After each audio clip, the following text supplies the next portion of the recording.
द्वारा श्रापित है, क्योंकि इस गांव के लोगों ने बहुत साल पहले एक मंदिर की रचना करी जिसमें हस्तर को पूजा जाता था। हस्तर पूर्ति की देवी की पहली संतान थी।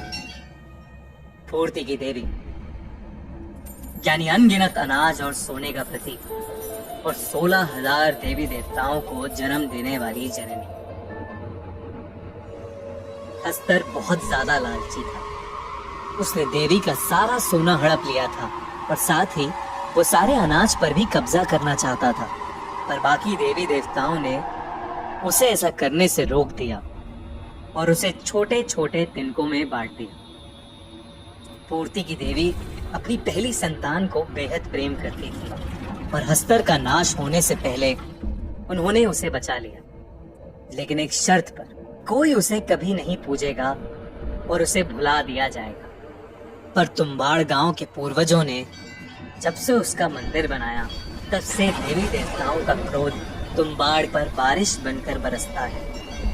लेकिन कहते हैं हस्तर ने प्रसन्न होकर अपना जितना सोना था सब उस मंदिर को अर्पित कर दिया, लेकिन वो मंदिर के अंदर कहाँ छुपा है ये किसी को नहीं मालूम। कई लोग वो खजाना पाने की चाह में मंदिर में गए तो जरूर, पर कभी वापस नहीं लौटे, इसलिए वो मंदिर सालों से बंद पड़ा। गिरीश नाम के एक पंडित ने भी उसी खजाने की लालच में हस्तर की खूब पूजा करी और वहां जाने का सोचा। उस दिन हमेशा की तरह बाहर जोरदार बारिश हो रही थी। मंदिर के अंदर बहुत अंधेरा था और किसी मरे हुए जानवर की बू आ रही थी।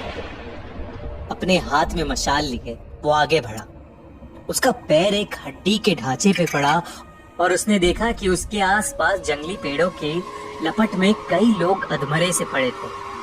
वो ये देख के बहुत घबरा गया, पर हिम्मत करके आगे बढ़ा। उसे अचानक एक जानवर की दहाड़ने की आवाज आई।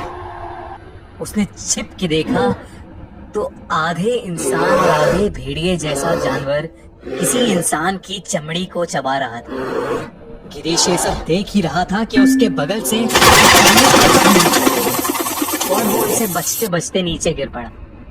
उस जानवर ने गिरीश को देख लिया और उस पर एक जोर का वार किया। तो जानवर उसे मुंह से घसीटता हुआ हस्तर की मूर्ति के नीचे ले गया और उसे नीचे छोड़ के वहां से चला गया। गिरीश ने जब उठ के देखा तो वो दंग रह गया। वहां हस्तर की मूर्ति के ठीक नीचे सोने की अनगिनत मुद्राएं रखी हुई थी। गिरीश की आंखें चमक उठी और वो अपनी पोटली में सारा सोना भरने लगा। तभी अचानक मंदिर में बहुत जोर जोर से धम-धम होने लगी और पूरा मंदिर हिलने लगा।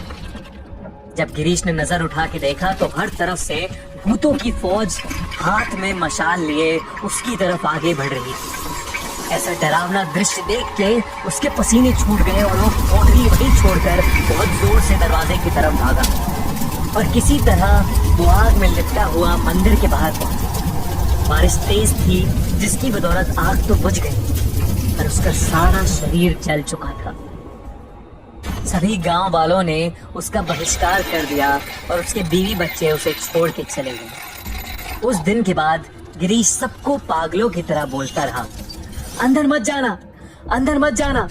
और उसने अपना सारा जीवन उसी मंदिर के बाहर भीख मांग मांग के निकाल दिया। अगर आपको ये कहानी अच्छी लगी